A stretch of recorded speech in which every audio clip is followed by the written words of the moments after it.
Assalamualaikum warahmatullahi wabarakatuh.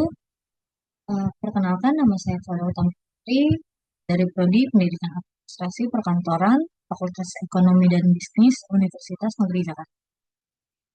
Pada hari ini saya akan mempresentasikan hasil penelitian saya dengan judul Pengaruh Lingkungan Keluarga dan Teman Sebaya terhadap Kedisiplinan Belajar Siswa di SMK Negeri 12 Jakarta. Yang pertama, bab 1. Terdapat latar belakang berdasarkan Undang-Undang Nomor 20 Tahun 2003 tentang Sistem Pendidikan Nasional. Pendidikan diartikan sebagai upaya yang dilakukan secara sadar dan terencana untuk menciptakan suasana belajar serta proses pembelajaran. Tujuannya adalah agar peserta didik dapat secara aktif mengembangkan potensi yang dimiliki serta memiliki kekuatan spiritual, kemampuan mengendalikan diri, kepribadian yang baik, kecerdasan, dan akhlak. Selain itu, pendidikan juga bertujuan untuk meningkatkan keterampilan yang dibutuhkan oleh individu, masyarakat, bangsa, dan negara. Kemajuan yang dicapai oleh siswa dalam pendidikan dapat dievaluasi oleh guru yang akan menunjukkan prestasi belajar yang siswa tersebut. Beberapa tahun ke belakang, makin maraknya kasus kenakalan remaja dan menurunnya disiplin belajar siswa di sekolah, di rumah, menjadi perhatian serius bagi orang tua, didik, dan masyarakat.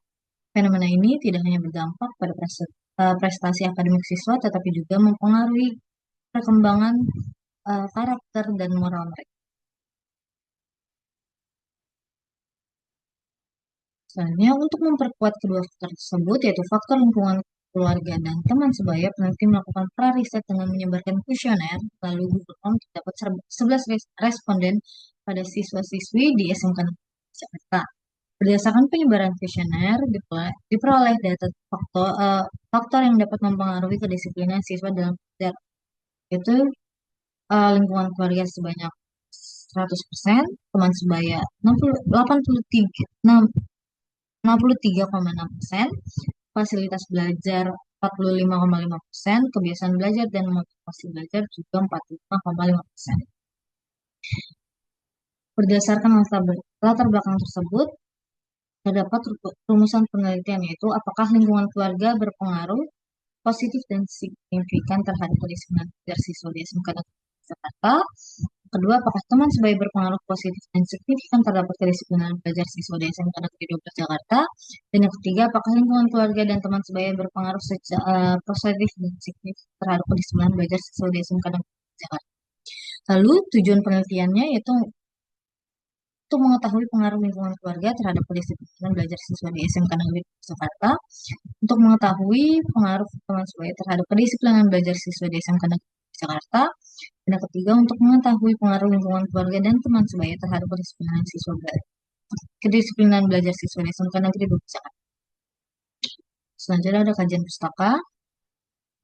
Yang pertama, terdapat pengertian dari kedisiplinan belajar. Pertama, Rio Darminto jelaskan bahwa disiplin adalah suatu kondisi yang terbentuk melalui serangkaian perilaku yang mencerminkan nilai-nilai seperti ketaatan, kepatuhan, kesetiaan, keteraturan, dan ketertiban. Perilaku ini berkembang melalui proses pembinaan yang dilakukan oleh keluarga, pendidikan, dan pengalaman. Menurut Daryanto dan Darmiatun, disiplin pada dasarnya merupakan kemampuan untuk mengendalikan diri dalam mematuhi aturan baik yang ditetapkan oleh individu itu sendiri maupun oleh lingkungan eksternal seperti keluarga, lembaga pendidikan, masyarakat, negara, dan agama. Dari pemaparan para ahli tersebut dapat disimpulkan bahwa kedisiplinan belajar merupakan hasil dari interaksi antara faktor internal dan eksternal. Kedisiplinan ini tidak hanya mencakup kepatuhan terhadap peraturan, tetapi juga merupakan hasil dari kesadaran diri dan pengaruh. Selanjutnya, pengertian untuk lingkungan keluarga. Menurut Kurniawan berpendapat bahwa lingkungan keluarga adalah yang terbaik untuk sosialisasi dan pendidikan anak, di mana keluarga berfungsi sebagai tempat untuk mendidik, mengasuh, dan mengajarkan nilai-nilai kepada anak-anak. Menurut Ihsan menambahkan bahwa lingkungan keluarga adalah tempat di mana anak dilahirkan dan pertama kali mengenal nilai serta norma. Pendidikan di dalam keluarga berfungsi untuk memberikan dasar bagi perkembangan anak sebagai individu sosial, dan religius. Keluarga sebagai lingkungan pendidikan yang pertama sangat penting dalam membentuk kepribadian anak. Nah, dari pemaparan tersebut dapat disimpulkan bahwa lingkungan keluarga memiliki peran yang sangat penting dalam pendidikan dan perkembangan anak. Keluarga bukan hanya sebagai tempat tinggal, tetapi juga sebagai lingkungan pendidikan awal yang membentuk karakter, nilai, dan norma yang akan dibawa anak ke dalam kehidupan sosialnya. Selanjutnya, pengertian teman sebaya. Santrop menjelaskan bahwa teman sebaya atau peers adalah anak-anak atau remaja yang memiliki tingkat kematangan dan usia yang kurang lebih sama. Pengaruh dari teman sebaya sangat signifikan karena setelah keluarga, lingkungan yang paling berpengaruh terhadap perilaku seseorang adalah teman-teman mereka. Lalu menurut Desmita menambahkan bahwa interaksi di antara teman sebaya, terutama di kalangan anak usia sekolah, biasanya terjadi dalam kelompok. Penentuan kelompok teman sebaya didasarkan pada pentingnya aktivitas bersama. Nah, dari pemaparan para ahli tersebut dapat disimpulkan bahwa lingkungan teman sebaya memainkan peran penting dalam perkembangan anak dan remaja. Teman sebaya tidak hanya menjadi sumber interaksi sosial, tetapi juga mempengaruhi pembentukan kepribadian dan perilaku. Pengaruh teman sebaya seringkali lebih kuat dibandingkan dengan orang tua dan guru, terutama ketika nasihat dari kedua pihak berbeda. Selanjutnya, penelitian relevan oleh Afrida Nesya Putri dan Nasifi ya, dengan pengaruh lingkungan keluarga dan sekolah terhadap kedisiplinan siswa. Dari hasil penelitian ditemukan bahwa lingkungan keluarga berpengaruh secara signifikan terhadap kedisiplinan siswa sebesar 35,3%, lalu lingkungan keluarga dan lingkungan sekolah berpengaruh secara signifikan terhadap kedisiplinan siswa sebesar 47,4%. Lalu selanjutnya ada Norma, Puspitasari, dan Renggani, hubungan pola asuh orang tua dan teman sebaya terhadap kedisiplinan belajar siswa kelas 3 SD. Berdasarkan hasil penelitian dan pembahasan, dapat disimpulkan bahwa ada hubungan yang positif dan signifikan antara pola asuh orang tua dan teman sebaya terhadap kedisiplinan belajar siswa kelas 3 SD Gugus Dewi Kunti Samarang. Adapun kontribusi pola asuh orang tua dan teman sebaya terhadap kedisiplinan belajar siswa sebesar 51,2%. Selanjutnya, kerangka konseptual. Dari kerangka konseptual tersebut terdapat hipotesis, yaitu H1. Hipotesis 1, lingkungan keluarga berpengaruh positif dan signifikan terhadap kedisiplinan belajar siswa di SMK Negeri 2 Jakarta. Yang kedua, teman sebaya berpengaruh positif dan signifikan terhadap kedisiplinan belajar siswa di SMK Negeri 2 Jakarta. Dan hipotesis 3, lingkungan keluarga dan teman sebaya berpengaruh positif dan signifikan terhadap kedisiplinan belajar siswa di SMK Negeri 12 Jakarta. Selanjutnya ada metode penelitian. Penelitian ini dilakukan mulai dari bulan Januari 2005. Adapun tempat penelitian melakukan penelitian dan mengumpulkan data di SMK Negeri 12 Jakarta yang berlokasi di Jalan Kebon Bawang 15B nomor 15B, Kecamatan Tanjung Priuk, Jakarta Utara, daerah Ibu Kota Jakarta. Lalu dalam penelitian ini peneliti menggunakan pendekatan kuantitatif dengan menggunakan teknik pengumpulan data metode survei. Tujuan dari pendekatan ini adalah untuk mengidentifikasi hubungan antara variabel dan mengeneralisasi temuan pada populasi yang lebih luas. Selanjutnya, yang menjadi populasi dalam penelitian ini ialah seluruh siswa pada program keahlian manajemen perkantoran di SMK Negeri 12 Jakarta yang berjumlah keseluruhan sebanyak 139 siswa.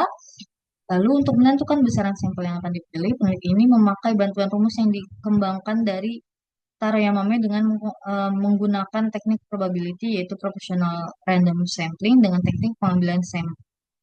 Sebagai teknik pengambilan sampelnya, maka total sampel yaitu 103 siswa.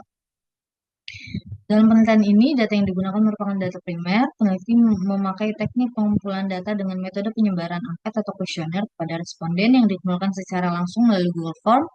Instrumen penelitian ini merupakan pernyataan yang disusun secara tertulis dengan tujuan memperoleh data berupa tanggapan dari responden mengenai pengaruh dari variabel yang diteliti. Teknik analisis data dalam penelitian ini, peneliti menggunakan analisis regresi berganda sebagai metode untuk menganalisis data.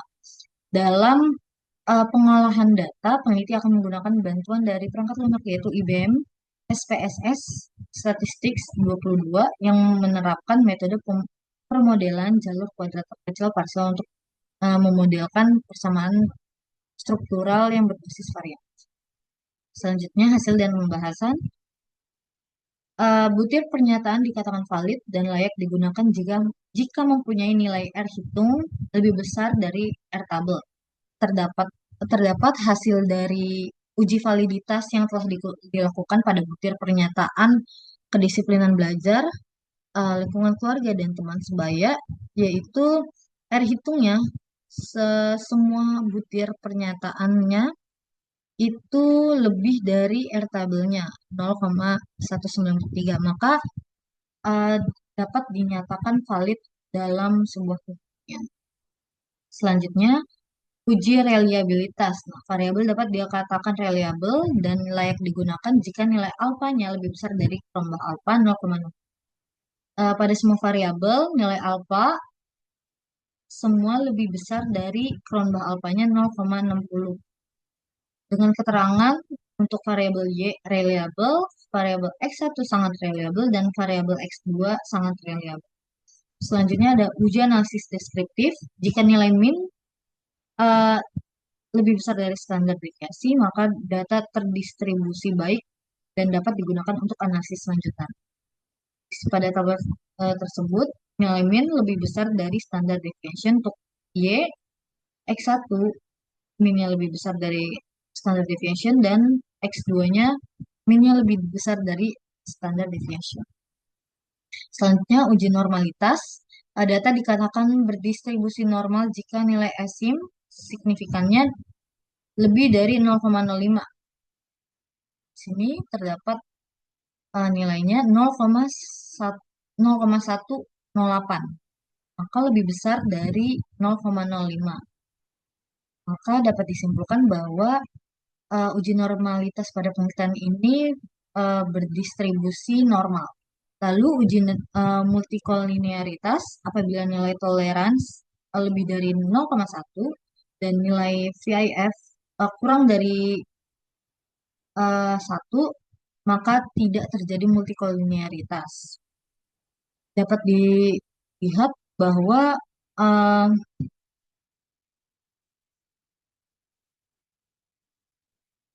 nilai VIF-nya kurang dari 10.